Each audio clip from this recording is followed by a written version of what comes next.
Voici les principales actualités de ce mardi 30 septembre. En première actualité, Donald Trump a reçu hier Benjamin Netanyahou à la Maison-Blanche pour lui présenter son plan en 20 points pour Gaza.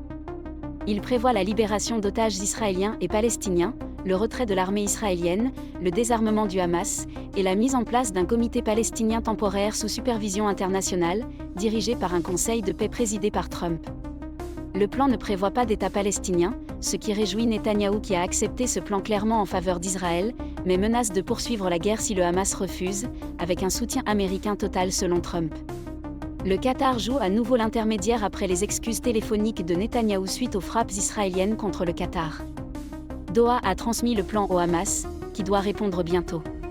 Plusieurs pays comme l'Arabie Saoudite, la Turquie ou l'Égypte ont salué l'initiative, tandis qu'Israël continue de frapper Gaza.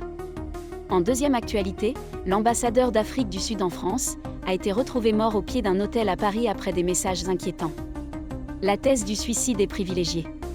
L'homme était déclaré disparu avant la découverte de son corps. En troisième actualité, à Madagascar, le président Andry Rajoelina a annoncé le renvoi de tout son gouvernement après de violentes manifestations. Il espère ainsi apaiser les tensions. Mais selon l'ONU, 22 personnes ont été tuées lors de la répression où les forces de l'ordre ont ouvert le feu sur la foule. Des milliers de jeunes réclament la fin des coupures d'eau et d'électricité.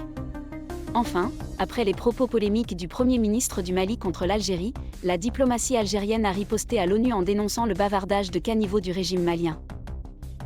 Les sommets de la bassesse, de la vulgarité et de la grossièreté atteints par ce faux poète, mais vrai putschiste, ne sont rien d'autre que logoré de Soudar.